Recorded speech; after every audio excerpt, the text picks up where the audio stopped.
All right, Miles, we got to talk about the Houston Texans. Look, and obviously they didn't play this weekend, coming off a bye, but it doesn't mean they were out of the news. Massive news out of the Texans organization. And frankly, good news, long awaited news. This is the right thing for the organization. And I know you have the specifics on the story that's going to be huge for Houston going forward. But before we get into that, Houston fans, look, we got this great information for you. It means it's time to celebrate. There's no better way to celebrate than to give you guys some awesome Houston Texans merch. And that's courtesy of our partner, Ultra Game NFL. These guys are great. They're sponsoring another giveaway for us. They want to give away merch to you, the fans. And we have two ways to enter. Stick around to the end of the video. We'll tell you how to do it, or check out the description below in the video. Give you all the specifics on how to enter this awesome giveaway. But Mize, let's turn it over to you. What's the latest out of Houston? Yeah, Nick. So Houston Texans have decided to part ways with Vice President of Football Operations, Jack Easterby.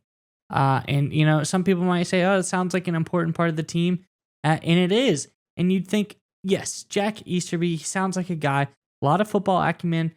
He's probably been around the league for years and high-level football decision-making roles, has tons of experience, a really savvy guy. And you would be wrong because he started out as a chaplain, I believe, for the Patriots, or that was his most recent gig, nonetheless, a chaplain for the Patriots. Then came over.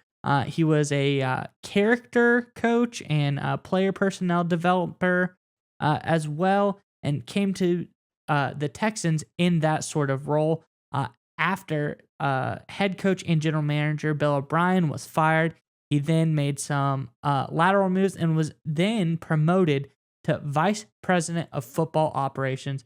So, Nick, from chaplain to Vice President of Football Operations, it seems like that was a pretty crazy move. He must have gotten in McNair's ear, what we talked about earlier. He must have been a hell of an interviewer.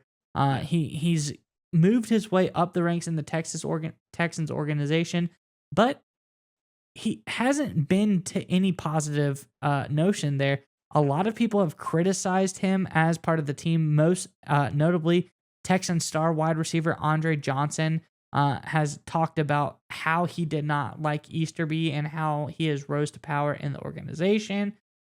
Easterby's made a lot of questionable decisions as well. He was a big one in Texans hiring Patriots former GM Nick Caserio.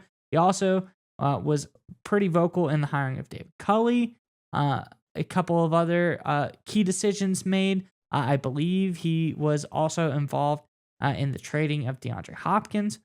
So there's a lot of stuff going on in the Texans, a lot of stuff that Jack Easterby was behind the scenes for. So what do you think about this decision? I mean, it's got to be the right move. 100% the right move. And it's a good time to do it, right? You got the bye week, so you don't have to worry about, busting with players or coaches' concentration heading into other matchups. And the thing people forgetting about this Houston Texans organization, it wasn't that long ago that this was the powerhouse in the AFC South. They won 4 AFC South division titles in 5 years. Remember, they had the Kansas City Chiefs. They were in Kansas City. They were up 24-0 on the Chiefs. Like, this was a good football team, all kinds of great players. Obviously, Watt, Hopkins. Like, this was a really good, well-run franchise. And unfortunately, the hiring of Easterby and the elevation of Easterby in the organization paired directly with the fall of the Houston Texans, right? You saw them in 2020. They went 4-12 last year, 4-13, off to a rough start this year. Although I think they're turning it around.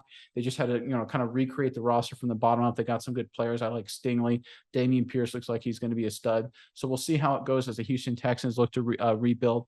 But this is 100% the right move. And this is why it's so important to get the executives, either you like to lower the executives' power, which is like what the Patriots do, which is like what the Chiefs do. They rely a lot on their head coaches, or you have to get the right guys.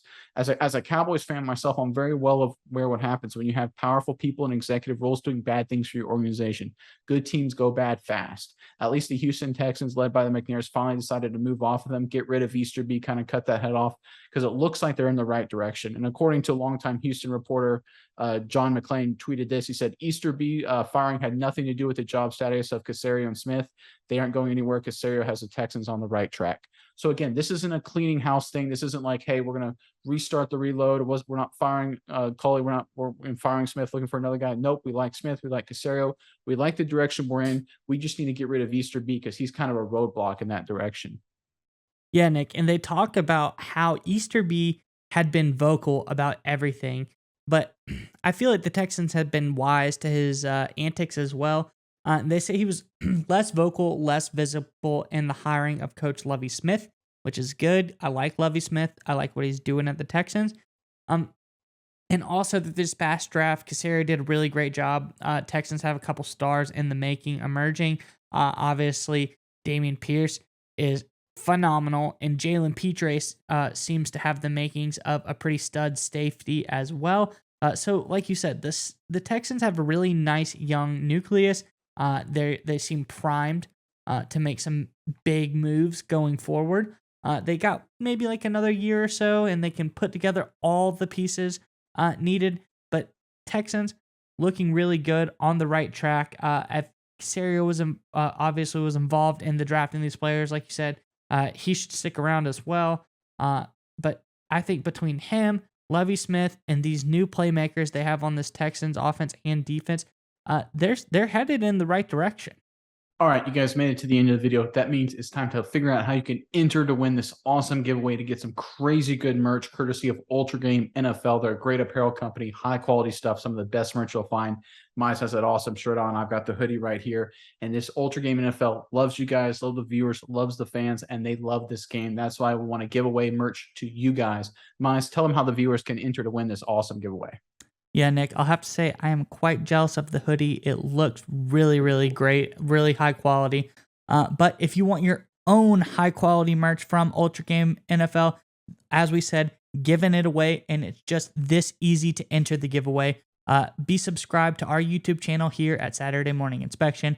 Hop on over to Ultra Game NFL's YouTube channel, subscribe to them as well. We'll leave you the link in the description below, and then leave a comment on the video, and we'll randomly pick one of the commenters, and boom, that easy. You have won yourself some awesome free merch from Ultra Game NFL, who, once again, thank you so much for being a partner with the channel.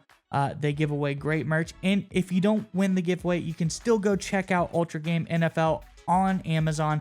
They have tons of merch for every team out there except Dallas Cowboys, but that's their fault, not Ultra Games. So go check them out, and you can buy anything you want. You don't have to win the giveaway, and it's still great merch. So thank you again to Ultra Game NFL.